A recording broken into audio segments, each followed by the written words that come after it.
कि निहारिका परिकल्पना की। क्योंकि लाप्लास कांट के बाद आए थे, उन्होंने कांट से कुछ चीज़ें सीख ली थी। उन्होंने ये समझ लिया था कि कांट की ड्रॉबैक्स क्या हैं, कमियां क्या हैं, और उन्होंने उन्हीं कमियों को इम्प्रूव करते हुए अपनी निहारिका परिकल्पना दी। और इस परिकल्पना के लिए उन्होंने कुछ पॉइंट्स पहले से माने। पहला पॉइंट उन्होंने ये माना कि पृथ्वी जो है उसकी उम्र 4.56 बिलियन वर्ष है। यानी ये जो प्रक्रिया की हम जो बात कर रहे हैं पृथ्वी की उत्पत्ति की, वो आज या कल की नहीं है, लाखों साल पहले की नहीं है, वो है 4.56 बिलियन वर्ष पुरानी। दूसरी बात जो उन्होंने कही वो ये कही कि बादलों का संघनन जो हुआ था, मतलब जो आद्य पदार्थ बादलों के रूप में बिखरा हुआ था, उसका जब संघनन हुआ, संकुचन हुआ, तो उसका मुख्य कारण गुरुत्वाकर्षण ही था। तीसरी बात उन्होंने कही कि एक शुरुआत में ही एक गतिशील और तप्त निहारिका उपस्थित थी। यानी यहाँ पर उन्होंने कांट के उस चीज को खत्म ही कर दिया कि बादल से निहारिका कैसे बनी। उन्होंने यहीं से अपनी प्रक्रिया की शुरुआत की कि शुरुआत में ही एक गतिशील यानी बहुत तीव्र गति से घूर्णन करती हुई और तप्त यानी बहुत ज्यादा ताप वाली निहारिका उपस्थित थी। यहीं से उन्होंने अपनी शुरुआत की। उन्होंने कहा कि इस गतिशील और तप्त निहारिका के ठंडे होने के साथ साथ संघनन शुरू हुआ, और संघनित होने की वजह से यानी कॉन्ट्रैक्शन होने की वजह से, संकुचन होने की वजह से उसकी गति और ज्यादा बढ़ गई और तीव्र हो गई। उस समय के उन्होंने संगठक की जो बात की वो बताया कि हाइड्रोजन और हीलियम, ये दो गैसीय पदार्थ जो थे वो उस निहारिका का प्रमुख संगठन थे, और इस संगठन की वजह से फ्यूजन की क्रियाएं हो रही थी। हाइड्रोजन और हीलियम मिलाकर के जब फ्यूजन की क्रियाएं होती है तो फ्यूजन के अंदर बहुत अधिक ताप निकलता है, और उसी ताप की वजह से ये गति जो है और अधिक बढ़ती गई, और इस गति के कारण ही ये जो निहारिका जो थी उसके अंदर आगे की प्रक्रिया संपन्न हुई।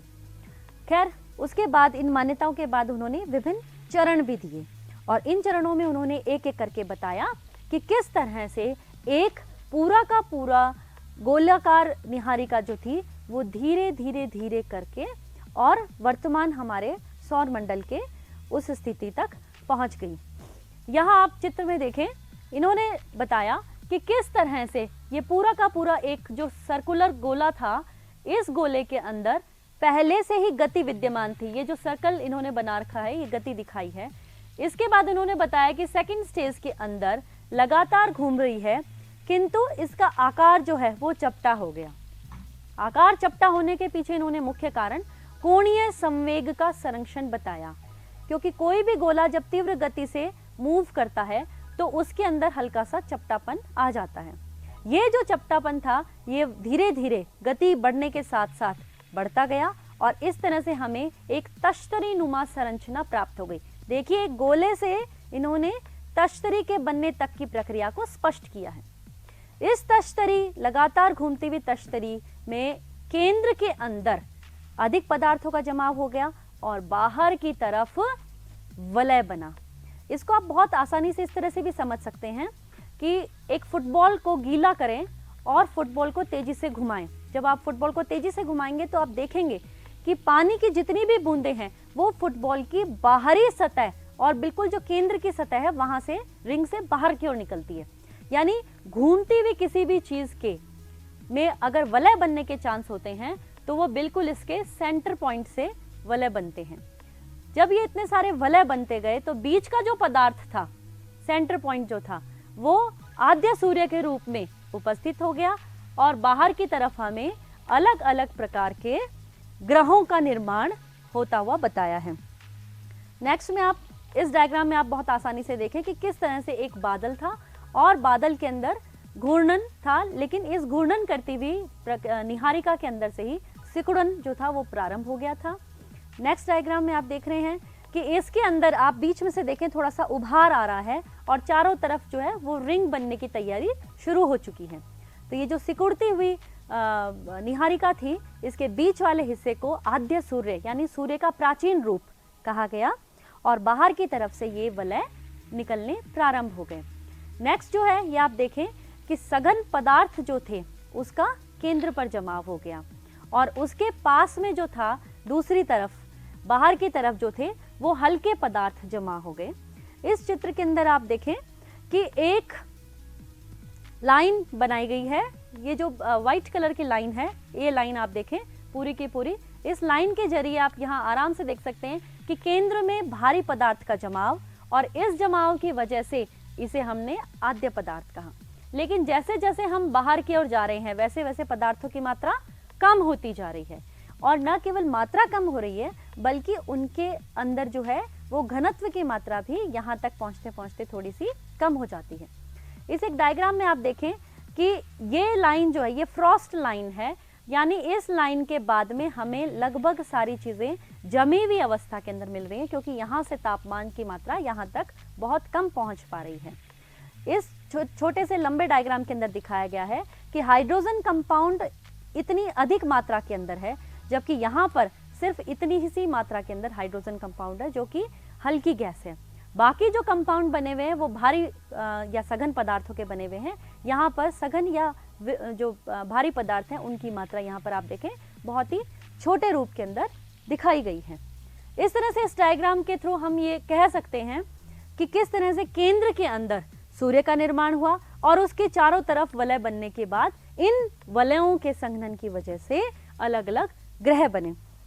इस चीज के बाद इस चीज का प्रमाण जो हम देखें वो हम देख सकते हैं अपनी अगली पिक्चर के अंदर, जिसके अंदर संपूर्ण सौर मंडल को दिखाया गया है। आप देखें किस तरह से एक तल के ऊपर अलग अलग ग्रह आपको दिखाई दे रहे हैं और केंद्र के अंदर आद्य सूर्य बना हुआ दिख रहा है। तो इस चीज से, इस निहारिका परिकल्पना से ये चीज स्पष्ट हो जाती है कि किस तरह से एक निहारिका धीरे धीरे सिकुड़न के बाद और अल्टीमेटली केंद्र के अंदर उसने सूर्य बनाया, यानी कि निहारिका का बचा हुआ हिस्सा सूर्य बना और उससे जो वलय निकले उससे अलग अलग ग्रहों का निर्माण हुआ, जिसमें हमारी पृथ्वी भी एक थी।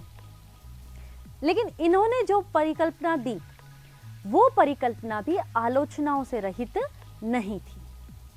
यानी कांट ने जो आलोचनाएं, कांट की जिन बातों पे आलोचनाएं हुई थी उन चीज़ों को तो इन्होंने दूर कर दिया, लेकिन उसके बाद भी बहुत सारी चीज़ें ऐसी रह जाती है जिनकी वजह से इनकी आलोचना की गई थी। क्योंकि वक्त के साथ कुछ नई चीज़ें पता चलती हैं, नए साइंटिफिक एक्सपेरिमेंट्स होते हैं, नए वैज्ञानिक आधार पता चलते हैं, तो उन सारी चीज़ों की वजह से ये पहले की दी हुई परिकल्पनाएं जो थी वो थोड़ी सी डिस्कार्ड कर दी गई, मतलब जिन्हें थोड़ा सा मना कर दिया गया, हटा दिया गया। ये माना गया कि इनका आधार उतना वैज्ञानिक नहीं था। देखिए किस किस आधार पर इनकी आलोचनाएं हुई थी। पहली आलोचना ये हुई थी कि सभी ग्रहों की परिभ्रमण दिशा समान होनी चाहिए। ये बात सही है कि जब एक ही दिशा में निहारिका घूम रही थी, फिर जब वो डिस्क रूप में आई तब भी वो एक ही दिशा में घूम रही थी। इन सब के बावजूद जो ग्रह बने वो वलय से बन रहे थे, वलयों की दिशा भी एक ही थी, तो सारे ग्रहों की दिशा, परिभ्रमण की दिशा, चारों तरफ घूमने की दिशा एक ही होनी चाहिए। लेकिन हमारे सौर मंडल में दो ग्रह ऐसे हैं जिनकी दिशा विपरीत है और जिनके बारे में आप सौर मंडल वाले चैप्टर में पूरा पढ़ चुके हैं। दूसरी इनके जिस आधार पर आलोचना की गई वो थी कि शुरुआत से ही इन्होंने मान लिया कि एक गतिशील तप्त निहारिका उपस्थित थी, लेकिन ये इस बात को स्पष्ट नहीं कर पाए कि आखिर में ये गतिशील तप्त निहारिका आई कहां से। मतलब ब्रह्मांड के अंदर किसी भी चीज की स्थिति ये बिल्कुल वैसी ही है जैसे हम ये मान लें कि शुरुआत से ही पृथ्वी थी। हमें जानने की ही कहां जरूरत है कि पृथ्वी की उत्पत्ति कैसे हुई। तो ये इनका सबसे बड़ा ड्रॉबैक रहा, सबसे बड़ी कमी रही जिसके आधार पर इनकी आलोचना हुई कि इन्होंने निहारिका की उत्पत्ति या निहारिका के उत्पन्न होने के बारे में कोई बात स्पष्ट ही नहीं की। नेक्स्ट जो इतनी थी वो ये कि तात्कालीन कोणीय संवेग जो था वो आज के सभी ग्रहों और सूर्य के कोणीय संवेगों को मिला लिया जाए तो उससे बहुत अधिक मात्रा को दिखाता है। ये स्पष्ट नहीं करता कि चूंकि उन्हीं चीज को अगर हमने खूब सारे भागों में विभाजित कर दिया और वो पदार्थ बन गए तो इन सब का कोणीय संवेग, कुल कोणीय संवेग उसके बराबर होना चाहिए, जबकि इस बात को यहाँ पर प्रूव नहीं किया जा सकता।